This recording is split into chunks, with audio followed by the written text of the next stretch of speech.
নবীজির সাহাবী হযরত ওমর ফারুক রাদিয়াল্লাহু তাআলা আনহু, তখন তিনি অর্ধ জাহানের খলিফা ছিলেন।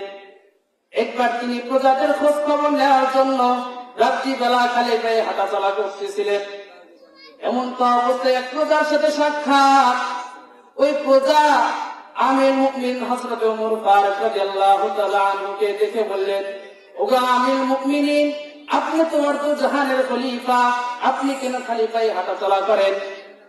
তখন হযরত ওমর ফারুক রাদিয়াল্লাহু তাআলা আনহু বললেন, ওগো আমার প্রজা, শুনে রাখো আমি কি জন্য খালি পায়ে হাঁটাচলা করি। আমার ভয় হয় আমি যদি জুতা পায়ে দিয়ে হাঁটাচলা করি, আমার এই জুতার আওয়াজের কারণে যদি আমার অপর এক মুসলমান ভাইয়ের ঘুম ভেঙে যায়, এই কারণে সে যদি আমার আল্লাহর কাছে নালিশ করে, ওগো আল্লাহ, হযরত ওমরের কারণে আমার ঘুম ভেঙে গেছে, ওগো আল্লাহ তুমি তার সঠিক বিচার করিও। তখন আমি হযরত ওমরের কি অবস্থা হবে? এমনি ভাবে হযরতে আবু বকর রাদিয়াল্লাহু তাআলা আনহু তিনি একবার গভীর জঙ্গলের মধ্যে দিয়ে হাঁটাচলা করতেছিলেন। করতে করতে তিনি দেখতে পেলেন, হাঁটাচলা করতে করতে তিনি দেখতে পেলেন একটা বিশাল গাছের নিচে একটা প্রাণী শুয়ে রয়েছে, একেবারে নিশ্চিন্তা ভাবে শুয়ে রয়েছে। হযরতে আবু বকর রাদিয়াল্লাহু তাআলা আনহু ওই প্রাণীকে দেখে আক্ষেপের সুরে বলতে লাগলেন, ওগো প্রাণী, আমি দেখতেছি তুমি কি সুন্দর করে ঘুমায় রয়েছো, তোমার ভিতর কোনো টেনশন নাই। আমি হযরত আবু বকর তোমার মতো যদি এভাবে প্রাণী হতাম, আমি তোমার মতো ঘুমায় থাকতাম, আর তোমার মতো আমার কোনো টেনশন থাকতো না। কিন্তু আমি আবু বকর আল্লাহ যদি একটু নাফরমানি করি, আমি আবু বকর যদি আল্লাহর একটু গুণগান না গাই, কালকে আমাদের ময়দানে আমি আবু বকরকে আল্লাহ রাব্বুল আলামিন জিজ্ঞেস করবেন, ওগো আবু বকর, তোমাকে আমি দুনিয়াতে পাঠাইছি আমার আমি আল্লাহর ইবাদত করার জন্য, কিন্তু তুমি দুনিয়াতে আমি আল্লাহর ইবাদত না করে তুমি গায়রুল্লাহর ইবাদত করেছে কেন? দেখেন হযরত আবু বকর রাদিয়াল্লাহু তাআলা আনহু, হযরত ওমর ফারুক রাদিয়াল্লাহু তাআলা আনহু, তিনারা দুনিয়াতে থাকা অবস্থায় জান্নাতের সার্টিফিকেট পেয়েছিলেন। জান্নাতের সার্টিফিকেট পাওয়া সত্ত্বেও যদি তিনারা এই পরিমাণ আল্লাহ রাব্বুল আলামিনকে ভয় করেন, তাহলে আমাদেরকে কি পরিমাণ ভয় করতে হবে? চিন্তা করে দেখেন কি পরিমাণ ভয় করতে হবে। মোহতারাম হাজিরিন, এখানে যারা আমরা আছি, আমরা কি এখানে কেউ বলতে পারবো, বুকে হাত দেওয়া বলতে পারবো যে আমি মারা গেলে নিশ্চিত জান্নাতে যাব? এখানে কেউ কি বলতে পারবেন? বলতে পারবেন না। কিন্তু হযরত আবু বকর, হযরত ওমর ফারুক রাদিয়াল্লাহু তাআলা আনহু তিনারা বলতে পারতেন যে আমি মারা গেলে নিশ্চিত জান্নাতে যাব। তারপরেও দেখেন তিনাদের ভিতরে আল্লাহর ভয় কি পরিমাণ ছিল। কাজেই মুহতারাম হাজিরিন, আমাদের উচিত বেশি থেকে বেশি আল্লাহ রাব্বুল আলামিনকে ভয় করা।